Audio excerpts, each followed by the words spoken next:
Il est maintenant temps de vous dévoiler mon projet final, que j'ai décidé de faire sous forme de documentaire vidéo et que j'ai décidé de prendre comme sujet principal le dépassement personnel, le dépassement de soi. Donc, j'ai essayé de me surpasser le plus possible au cours de mon voyage. J'ai essayé de répondre à une question de recherche qui est: est-ce que la randonnée influence la perception personnelle et la confiance en soi? Pour vous mettre en contexte, ma mère et moi nous sommes envolés vers la Suisse afin de faire le plus de randonnées possible en 8 jours. Ça a vraiment été pour moi un voyage où je me suis dépassée au maximum et que ma perception personnelle a vraiment été en jeu. Nous avons essayé de faire le plus de randonnées possible en 8 jours. Nous avons fait un total de 24 heures de randonnée et plus de 4000 mètres d'altitude, ce qui est plus de 10 fois de la Tour Eiffel. Alors, c'est sûr que ce voyage-là m'a demandé beaucoup de préparation avant de partir. Je suis quand même quelqu'un qui bouge régulièrement dans la vie de tous les jours, mais avant ce voyage-là, je me suis vraiment plus entraînée que d'habitude, vraiment plus intensivement. J'ai même fait des randonnées sur des monts au Québec. J'ai vraiment très fait attention à mon alimentation les 2 semaines avant de partir pour être vraiment prête et en forme. Aussi, je me suis préparée mentalement, comme on va en parler tantôt avec les entrevues que j'ai fait, à quel point que la préparation mentale est vraiment très importante avant de partir dans des voyages de randonnée comme celui que j'ai fait. Je me suis aussi vraiment bien équipée afin d'être prête à toutes les températures, les péripéties qui auraient pu se passer en voyage. Une autre façon qu'on s'est vraiment dépassé dans ce voyage-là a été le fait que nous sommes partis en VR, en van. Donc, on a fait environ la moitié de la Suisse. On s'est vraiment beaucoup promené. On a fait 5 villes en 8 jours. Donc, on s'est vraiment beaucoup promené. Ça nous a permis vraiment de voir le voyagement d'une différente façon, même que j'ai vraiment très aimé et c'est vraiment à refaire. Mais c'est sûr que ça vient avec beaucoup de péripéties et des façons qu'il a fallu qu'on se dépasse personnellement parce qu'on n'était pas habitué à certaines situations. Mais c'est sûr que ça a vraiment été un superbe voyage, peu importe. Donc, avant mon voyage, aussi une préparation que j'ai faite a été de faire les 5 entrevues que j'avais planifiées vraiment d'avance avec des experts de randonnée. Donc, comment que j'ai qualifié ces experts-là en randonnée? Je les qualifie de comment ils ont fait des défis très extrêmes de randonnée, par exemple le Kilimandjaro, l'Himalaya, la GR20, le Mont Blanc. J'ai vraiment choisi des personnes stratégiques qui avaient fait chacun des défis différents. J'ai presque tout filmé mes entrevues, sauf qu'il y en a une qui c'était en Zoom, d'autres alors que j'ai enregistré audio. J'étais supposée avoir 5 entrevues différentes, mais j'en ai seulement eu 4 parce que la dernière, elle avait un imprévu qui était très comprenable. Alors, j'ai été compréhensive et j'ai décidé de seulement m'en tenir à mes 4 entrevues qui ont été vraiment très pertinentes. J'ai vraiment eu des superbes discussions. Je suis vraiment contente. C'était super intéressant. C'était vraiment euh, très éducatif. Vraiment une bonne préparation pour mon voyage aussi. Donc, je trouve que c'est vraiment pertinent de vous les présenter, de vous montrer c'est quoi qu'ils ont fait, c'est quoi les défis sportifs qu'ils ont accomplis. Donc, vous pouvez maintenant les écouter. Salut, je m'appelle Alexis Nantel, on m'appelle Alexis le randonneur. Ça fait maintenant plusieurs années que je fais de la randonnée et de la haute montagne. Et puis j'ai eu la chance de parcourir un petit peu le globe dans ce sens-là. C'est quoi les plus grosses randonnées que tu as fait? Les plus grosses randonnées, j'ai pas fait de ce qu'on appelle des longues randonnées, de partir plusieurs mois, mais j'ai eu la chance de faire des randonnées sous forme de trekking en altitude. La plus haute, en fait, qui est le plus haut trek du monde possible à faire, c'est l'Aconcagua en Argentine, qui est donc un 6000 mètres, presque un 7000 mètres, en fait 6963 mètres. Ah, c'est presque l'Everest, ça. C'est un bon entraînement Ouais, pour c'est l'Everest. ça. Beaucoup de gens, de randonneurs, d'alpinistes vont s'entraîner sur cette montagne avant d'aller attaquer l'Everest au Népal. Bon, bonjour, je me présente, je m'appelle Jean-François, j'ai 55 ans et je suis pompier et je pratique la randonnée depuis une quarantaine d'années, autant à pied, en raquette, en ski, en vélo. C'est quoi la plus grande, c'est quoi le plus gros défi de randonnée que tu as fait dans ta vie? Je dirais que le GR20, c'est Mhm. probablement un des plus gros, ou sinon le plus gros en kilomètres. Ouais. Je me nomme Julien Pilon, j'ai 51 ans. J'ai fait quand même beaucoup de randonnées pédestres, des expéditions de canot camping, des randonnées un peu partout en Amérique du Nord, dans le nord-est des États-Unis, dans l'ouest canadien, jusqu'à point culminant de randonnées avec des Sherpas dans les Ah ouais? Himalayas. Ouais. Fait que ça, c'est ton plus gros défi de randonnée que tu as fait, c'est l'Himalaya. Ouais, OK. 11 jours de trek dans les Himalayas. Bon. Donc, mon nom est Dominique Carpin, je suis animateur radio et télé. Je me passionne pour le plein air depuis peut-être une quinzaine d'années de manière plus sérieuse. J'ai fait beaucoup de randonnées, mais le sport que je préfère par-dessus tout, c'est la course en sentier. J'ai commencé à faire des courses d'ultramarathon il y a quelques années et ça m'a permis d'en apprendre beaucoup sur qui je suis et sur qui je veux être, surtout. Dans les courses, les randonnées les plus intenses que j'ai fait, il y a un ultramarathon de 60 km à l'Ultra Trail Arikana et l'ascension du mont Kilimanjaro.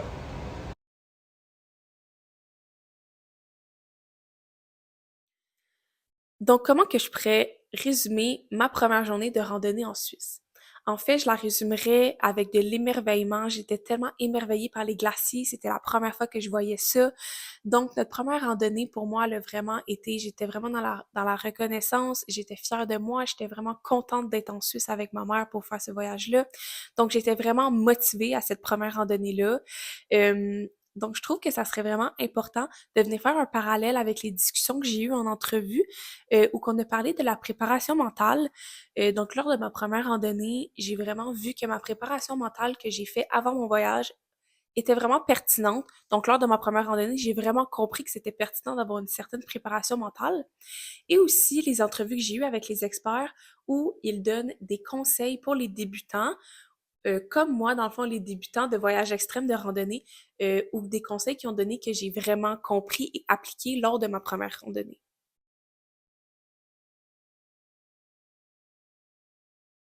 Donc, on va commencer avec une première question. Est-ce que tu trouves que l'entraînement mental et physique sont autant importantes l'une et l'autre? Oh boy.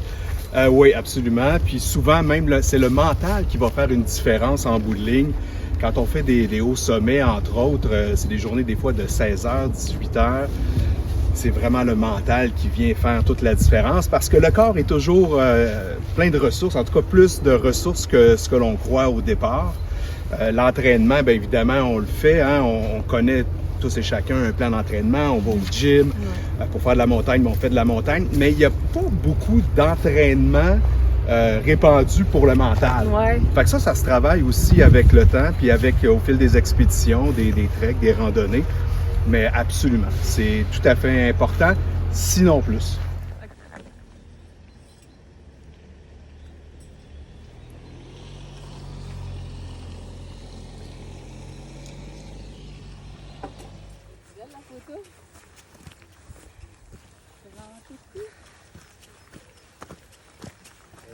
Il faut être décidé, c'est un peu comme se donner une mission, d'aller du point A au point B.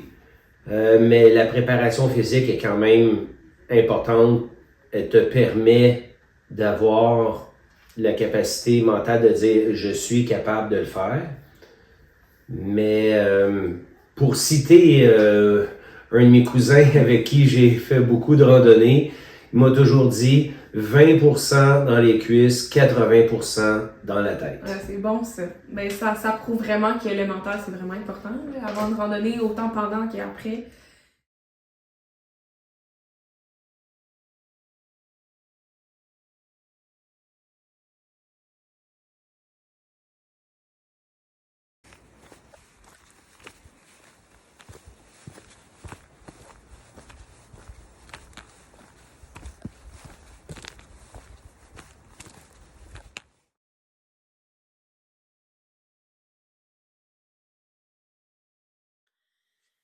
Le jour 2 est venu une randonnée quand même extrême. On n'était pas au courant qu'elle était autant extrême que ça, mais le fait d'être extrême, le fait qu'on s'est dépassé, le fait que je ne croyais même pas être capable de faire ça, Ça le fait à quel point que j'étais fière de l'avoir fini, vraiment un accomplissement.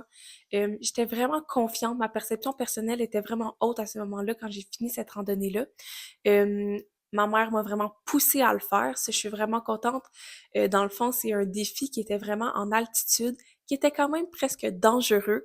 Je ne voulais pas le faire au début, ma mère elle m'a poussée à le faire, j'ai vraiment été fière. À un moment donné, on voulait lâcher au milieu. Lorsqu'on a tourné le coin, il a commencé à avoir beaucoup de vent. Euh, des grands vents, on savait pas si c'était une bonne idée de le faire, mais finalement, on l'a fini. Puis ça le fait qu'on était vraiment contente. Donc, je vous laisse sur un segment de Alexis le randonneur qui parle de une des péripéties que lui aussi a vécu en randonnée et qui a été vraiment fier de terminer. Donc, on pourrait faire un petit parallèle avec la randonnée que j'ai fait aussi, qui était quand même très extrême et que je ne croyais pas finir. Est-ce que tu aurais vécu pendant une de tes randonnées ou de tes activités sportives un moment de peur ou que tu savais pas comment réagir dans une telle situation, mais que tu as été capable de bien gérer tes émotions, gérer la situation, puis après ça, tu t'es senti accompli d'avoir géré ça? Ben oui, puis c'est là que le mental embarque. Ouais. Hein, puis j'ai pas vécu de grandes choses dans ce sens-là, mais ça m'est arrivé 2 fois, et en trek, non pas en haute altitude malgré tout, mais d'être malade. Puis de pas filer du tout. Même chose en escalade de glace, tu sais, avec une paroi de 300 mètres, où au tiers, je me suis mis à vomir. Oh, OK. Puis c'est des moments où tu te dis, bon, est-ce que je redescends? Souvent, c'est beaucoup plus compliqué de descendre que de continuer.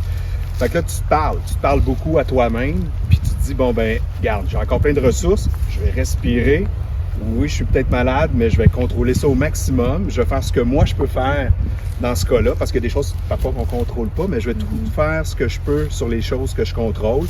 Puis je vais y aller, ben, un pas à la fois, une main à la fois, puis pour finir. Puis le corps, souvent, mêlé d'une certaine forme d'adrénaline, je dirais, va nous permettre de pouvoir finaliser ce qu'on avait anticipé. Mais ça m'est jamais arrivé de partir en trek ou en escalade puis de dire j'ai peur d'être bloqué. Ouais. Ou, dans ce sens-là, non. Mais ça m'est arrivé ces 2 fois-là d'être malade puis de poursuivre puis de quand même finaliser ce que j'avais prévu de faire. Est-ce que tu t'es senti fière d'avoir quand même été capable de finir, même avec toutes ces épreuves-là? Ben oui, on est toujours fiers. On aime mieux finir par soi-même qu'en hélicoptère, tu sais. Bon, parfait. Jour 2. C'est très nuageux, avec de la pluie probablement, mais on y va pareil. Donc là, on s'apprête à faire notre montée la plus haute à date. 900 mètres.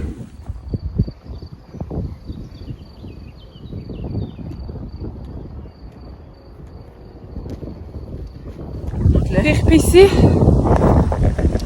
On n'est pas partout sur le bon chemin. C'est beau au moins, mais c'est vrai qu'on est un peu off-track. Puis on a vraiment suivi notre vie pour arriver dans le mauvais chemin. Ouais, c'est hyper dangereux les sentiers. On est venu faire de l'escalade ou de la randonnée? C'est tellement dangereux, on n'est pas attaché nulle part. Je sais pas si on va le faire.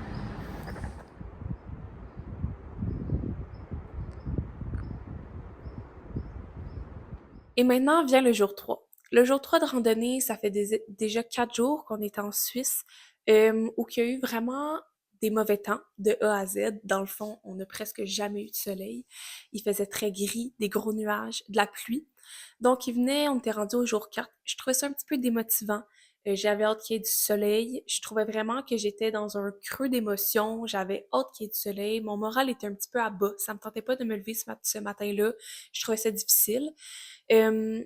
Donc, c'est là que j'ai trouvé vraiment important de me rappeler ce que Dominique Carpin m'ont dit et ce que Julien a fait comme parallèle avec les hauts et les bas des randonnées, comme un bas que j'étais en train de vivre et la vie de tous les jours. Je trouvais ça vraiment intéressant et je me suis vraiment rappelé de ce qu'ils m'ont dit. On a tendance des fois à se dire il pleut, j'irai pas, ça me tente pas. Mais c'est justement, il faut garder en tête que la journée où on va aller faire notre expédition, notre sortie, les conditions climatiques seront peut-être pas idéales. Fait que il faut y aller quand il pleut, il faut y aller quand il y a une tempête de neige, il faut y aller quand il fait froid parce que c'est quelque chose qui va arriver qui a des chances d'arriver quand on va faire notre randonnée ou notre course. Fait que essentiellement, ce serait ça les conseils que je donnerais. Jour 3, donc aujourd'hui on est rendu à Interlaken. C'est vraiment très beau le spot qu'on s'est trouvé, donc let's go la randonnée. va être beau. Sur le top! Des petits villages. Ça, c'est... La randonnée, elle t'amène à ce genre de déduction-là ou ce genre de conclusion-là avec la vie. Là. Tu sais, c'est... Même dans la vie en général, là, c'est un pas à la fois. Tu te lèves le matin, tu fais un pas à la fois, tu fais ce que tu as à faire. Ben, en randonnée exigeante, c'est un peu la même affaire que je te disais tantôt. Tu sais, tu peux arriver des moments où est-ce que tu vas te sentir découragé, comme dans la vie en général. Mais si tu peux appliquer ces leçons-là que tu retiens en randonnée, qui sont entre autres un pas à la fois. OK. Fait que c'est un pas à la fois, même si c'est exigeant, c'est un pas à la fois, puis un pas à la fois, puis là, t'avances, puis tu peux t'arrêter, Ouais. mais il faut que tu repartes. Faut que tu repartes, t'as pas le choix. Ouais, OK. exactement, comme dans la vie. Maintenant, le jour 4. Le jour 4 a été quand même une journée marquante pour notre semaine parce que ça a été personnellement ma randonnée la plus longue que j'ai jamais faite.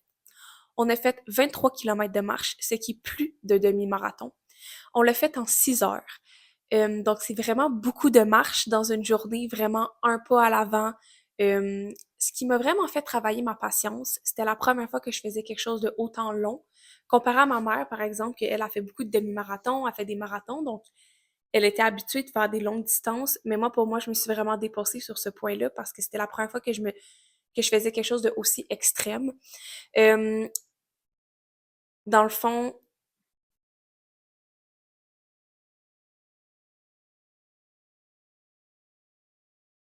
donc ce jour 4-là, j'ai vraiment réalisé un côté de moi qui est ressorti. Donc la randonnée pédestre m'a fait découvrir une partie de moi que je ne connaissais moins. Dans la vie de tous les jours, je pense que je peux me considérer comme quelqu'un qui n'est pas nécessairement vraiment patiente, ou qui est un petit peu stressé. Mais à ce moment-là, pendant ce 23 km-là, j'ai vraiment développé de la patience. Même que j'aimais ça tellement que c'était long, c'était tellement beau les paysages, j'étais fière de ce que j'étais en train d'entreprendre. Je voulais même pas que ça finisse, je voulais que ça continue tellement on était dedans.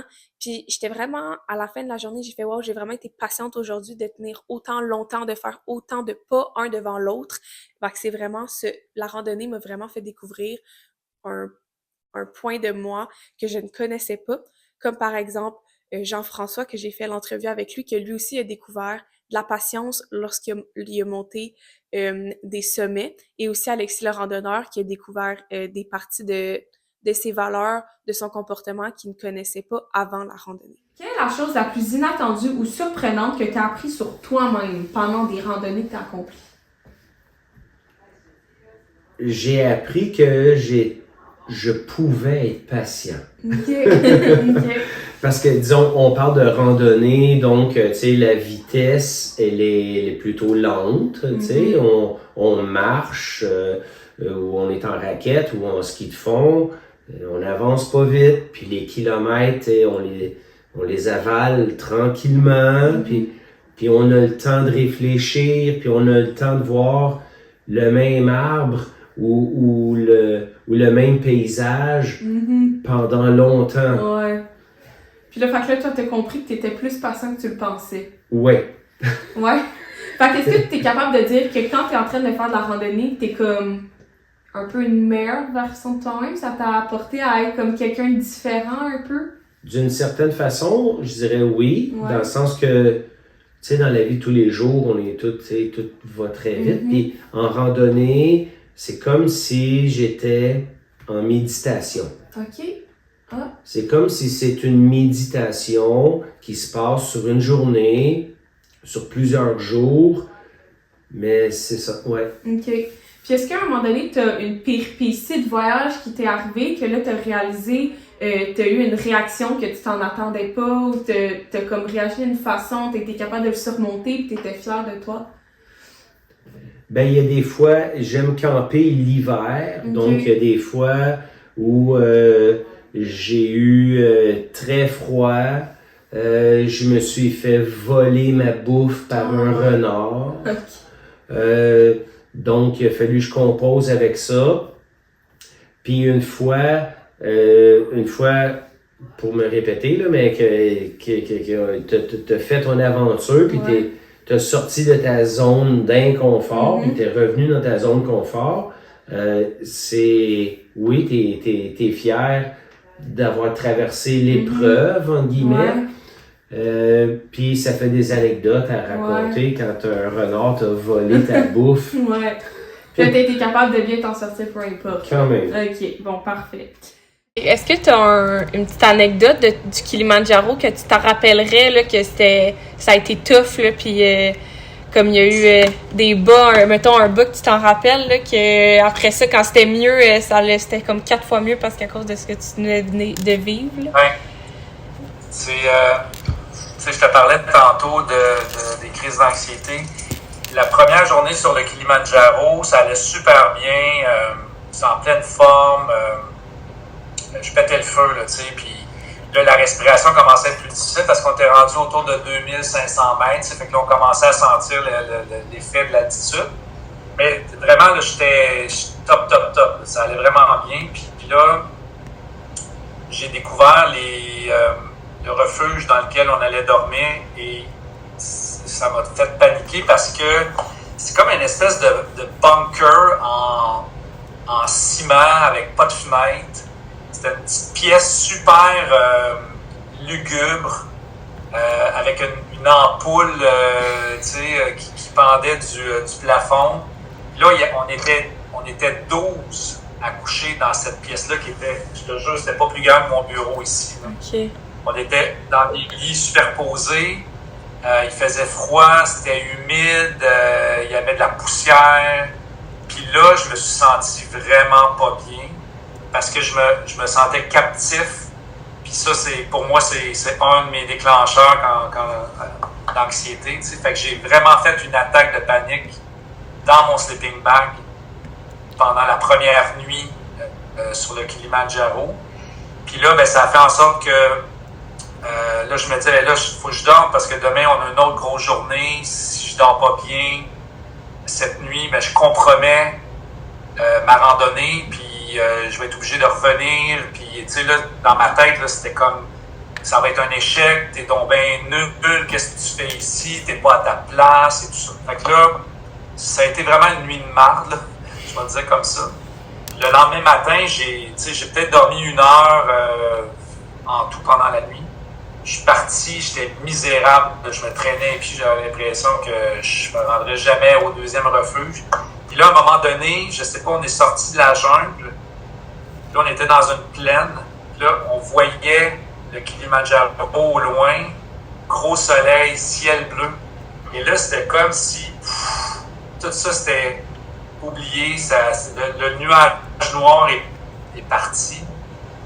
Puis là, j'étais vraiment comme un nouveau moi, là. Puis ça, c'est un exemple de comment, tu sais, quelques minutes avant, je me sentais comme une loque.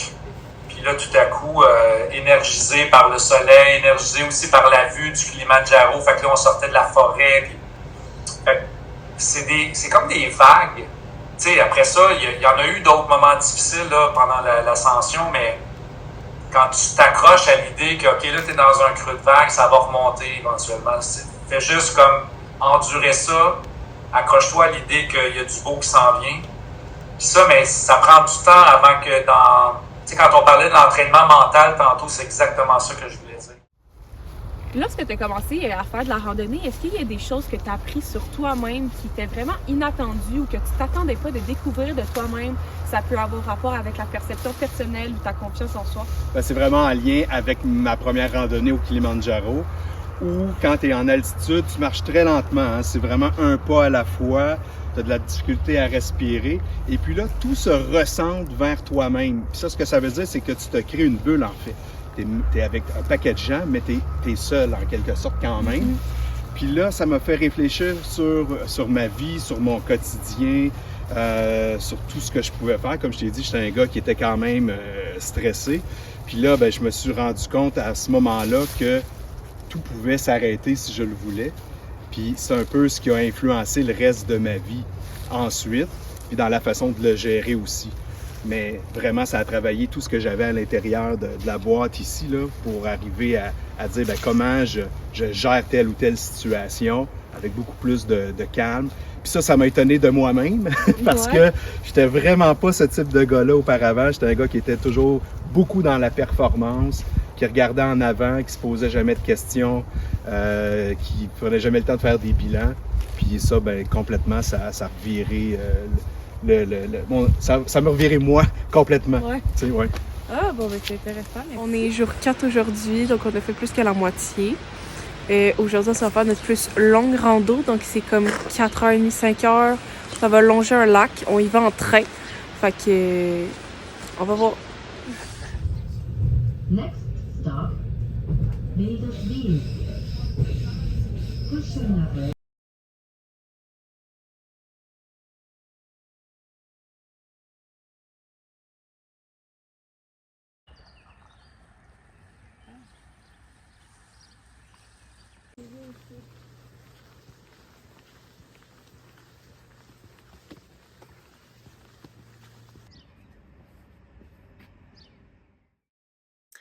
Maintenant, le jour 5. Le jour 5, ça a été notre randonnée la plus haute. L'autre, c'était la plus longue, mais maintenant, c'est la plus haute. Fait que là, c'est là le sujet que je veux apporter du sommet, le sommet de la montagne. C'est sûr que là, comme c'était notre plus haute randonnée, elle était à 1400 mètres d'altitude. Lorsque j'étais au sommet, j'étais vraiment fière d'avoir atteint le sommet. Mais lors de mes entrevues, il y avait une question que je posais lors de mes entrevues qui était: quel sentiment ressens-tu lorsque tu atteins le sommet? Le sommet, pour la plupart des personnes que j'ai interviewées, pour eux, c'est relatif le sommet parce qu'il reste la moitié. En réalité, le sommet, oui, il est gratifiant, mais il veut un petit peu rien dire parce qu'il te reste encore la moitié. Alors que Julien, que j'ai interviewé, lui, il disait que le sommet, c'était un des plus beaux sentiments au monde, qui donnerait ce sentiment-là à n'importe qui au monde. Il dit que c'est le plus beau sentiment que quelqu'un peut avoir. Donc, lui, dans le fond, sa réponse était différente parce que lui, il pensait pas nécessairement à la descente. Il trouvait vraiment que le plus gratifiant, c'était le sommet et non la fin de la randonnée. Moi, comment je me suis sentie lors de ma plus haute montée à 1400 mètres cette journée-là, j'ai vraiment trouvé, j'avais un petit peu l'opinion de Julien, donc moi, je trouvais vraiment que sur le sommet, c'est là que j'étais le plus fière et non à la fin de ma randonnée. C'est sûr qu'à la fin de ma randonnée, oui, j'étais vraiment fière, mais où que j'ai trouvé que c'était le plus gratifiant, ça a vraiment été au sommet. C'est là que j'ai vraiment été le plus fière de moi. J'étais comme, wow, j'ai fait le plus haut sommet de toute ma semaine. Souvent, les personnes, ils décrivent un sentiment vraiment profond d'accomplissement de soi quand ils atteignent le sommet d'une montagne. Donc, par exemple, le sommet de l'Himalaya. Comment toi, t'as vécu d'arriver au sommet de l'Himalaya? C'est comment le sentiment, tu pourrais le décrire de ta façon? D'arriver au sommet, moi je trouve que c'est le plus beau feeling, mais tu sais, j'ai pas atteint le sommet, là, tu sais, j'ai atteint des sommets. Puis à chaque sommet, moi je trouve que c'est tout le temps, c'est le plus beau feeling là, que tu peux souhaiter à n'importe qui. Là. Il y a tellement d'efforts à l'atteinte d'un sommet que ce sentiment-là de plénitude, de satisfaction, là tu prends ton respire, tu regardes la vision que tu peux avoir au loin. Là, puis je te dirais la plupart des sommets, c'est comme ça. Dans mon cas, ben, quand j'arrive au sommet, souvent je regarde les autres sommets. Ça serait le fun de voir qu'est-ce qu'il y a à partir de ce sommet-là. Fait que c'est un peu comme je te disais plus tôt à l'extérieur de la caméra. Là. Moi, après ça, là, de redescendre, là, ça devient un peu plus... j'ai hâte que ça finisse. Là, fait que l'atteinte du sommet, pour moi, c'est l'ultime. C'est l'ultime. Fait que t'aimes mieux arriver au sommet qu'arriver à la fin de ta randonnée. C'est un meilleur sentiment. Oui, définitivement. Okay. À la fin, je te dirais, c'est plus... c'est une... ça va-tu finir? Ouais, là, il est temps que ça finisse, je suis fatigué ou peu importe les raisons. Il y a un sentiment d'accomplissement. Il y a des cool feelings après avoir redescendu, mais dans mon cas, je trouve que la descente est plus à risque. Le sommet, c'est le top. OK. Ben, c'est souvent des sommets parce qu'on aime gravir des montagnes. Et puis, mais quand on arrive au sommet, c'est on est content, on achieve, mais on est juste au milieu, là, on est juste à moitié du trajet. Faut redescendre aussi après, là. Puis bon, ben, quand on a l'habitude de faire des randonnées, on s'aperçoit que finalement, c'est pratiquement plus facile grimper la montagne que de la descendre. Mais, ouais. Fait qu'est-ce que tu pourrais dire que là, t'arrives au sommet, t'as un sentiment d'accomplissement, mais quand tu réalises qu'il faut que tu le redescendes, c'est comme, ça fait un peu une chute. Oui, il y a comme, t'as une euphorie, t'es content, t'es au sommet, mais là, tu sais que t'es pas encore chez toi, là, il faut redescendre, puis ça, c'est pas nécessairement plus facile. OK. Puis est-ce que le sentiment d'être en haut de la montagne à la moitié de la randonnée, puis l'avoir fini en bas, est-ce que c'est le même sentiment? Ça se ressemble, mais c'est pas le même sentiment. Non. Arrivé en haut de la montagne, on est content parce on a gravi comme un peu comme la difficulté, la montagne. Mais on n'est pas encore chez nous dans notre sofa, là. Et après ça, il faut redescendre. C'est comme toutes les étapes sont comme plus longues. C'est comment dire, tu sais, aujourd'hui avec les plaisirs instantanés, là, c'est pas ça, là. Bon, donc on est jour 5. Aujourd'hui, je sais pas si vous voyez, on a comme un pattern à chaque jour, on se fait un nouveau défi. Aujourd'hui, c'est notre plus haute montée. Comparé à l'autre qu'on a fait, on monte à 1100 mètres d'altitude. Là, je sais pas si on voit, mais on est quand même déjà très haut. Fait que c'est ça, c'est quand même fou, hein? C'est seulement une fois l'Everest. Puis on monte vraiment beaucoup. On aurait pu le faire en train. On a décidé de le faire à la marche. Donc c'est ça, un gros défi encore aujourd'hui. Et maintenant, ce qui conclut la dernière journée de randonnée. La dernière journée de randonnée, elle a été plein d'émotions. Elle a été de la fierté, de l'accomplissement, plein d'émotions que moi puis ma mère, on va vous expliquer dans le segment que je vais vous présenter bientôt. Et vraiment là, que j'ai pu comprendre, que je m'en retournais dans le confort de la maison. J'allais plus vivre dans ce camper, dans le VR. J'allais plus me réveiller à chaque matin tôt pour aller faire de la randonnée, un petit peu dans le désinconfort, plus dans la bulle de l'habitude, que je m'en allais retourner dans les habitudes, dans le fond, dans la routine.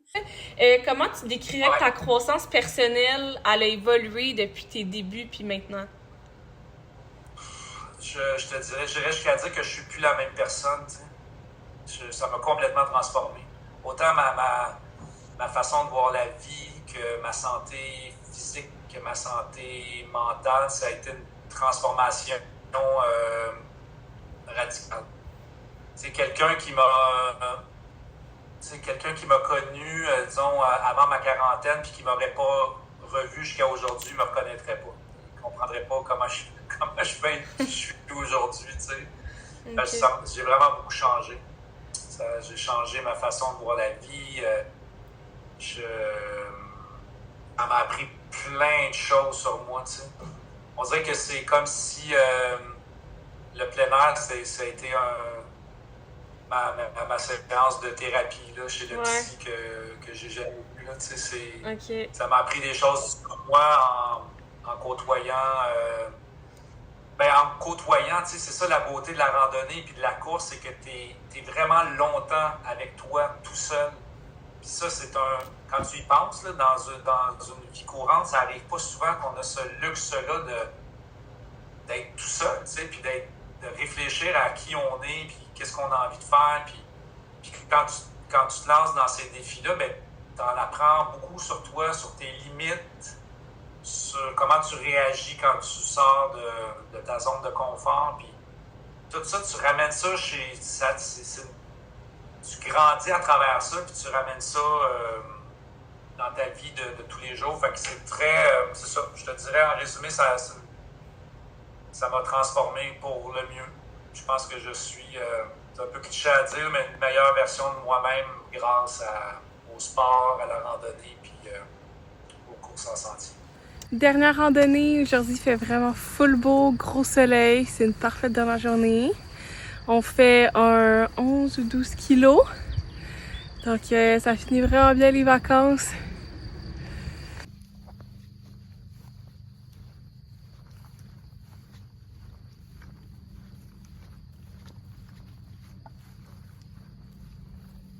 Donc là, on a décidé de faire une petite vidéo. On est la dernière journée de notre voyage. Il fait vraiment beau. On a fini toutes nos randonnées. On a fini à peut-être 1 heure notre dernière. Puis je suis accompagnée de ma mère. C'est vraiment important de faire une vidéo avec elle parce que c'est elle qui a décidé d'embarquer avec ça avec moi. Elle a décidé de m'accompagner, de me pousser, de vraiment m'aider à pousser mes limites, à embarquer dans mes projets de A à Z. Fait que c'est ça, j'aimerais ça que tu me dises un peu comment tu trouves que notre voyage, ça nous a permis de nous dépasser, ou est-ce que tu trouves que ça nous a aidé à avoir notre perception personnelle, notre confiance en soi, comment notre voyage a l'aide à répondre à ma question de recherche de ton point de vue? Ben en fait, moi, si je peux parler de comment moi j'ai vécu l'accomplissement, Ouais. c'est qu'en fait, c'était carrément un voyage inhabituel. De un, en VR, moi conductrice, puis surtout sortie de ma zone de confort presque à 100% parce que moi, je suis habituée d'organiser tout au quart de tour. Donc, je sais où, tu sais, en temps normal, j'aurais su où on couchait d'avance, quelle randonnée on faisait d'avance.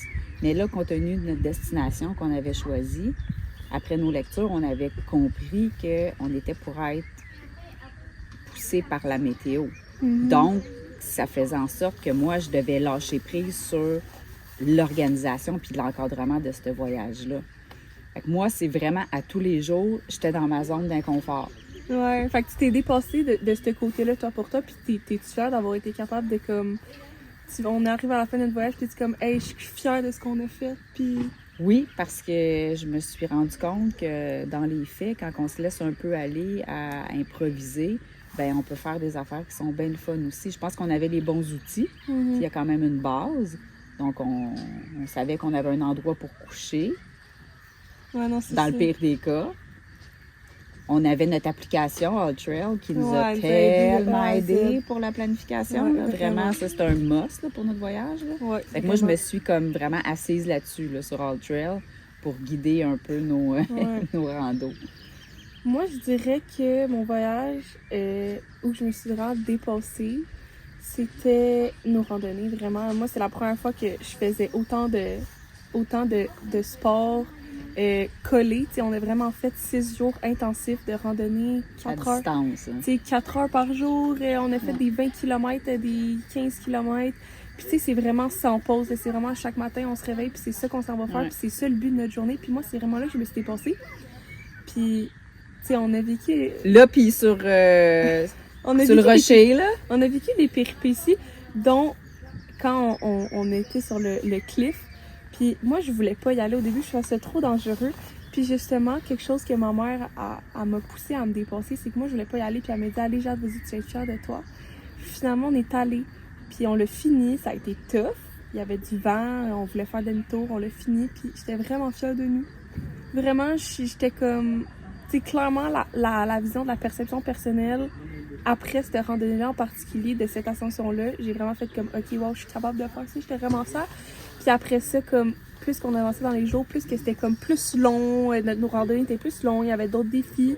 Fait que, on dirait que là, je finis notre voyage, puis je suis fière de nous, comme.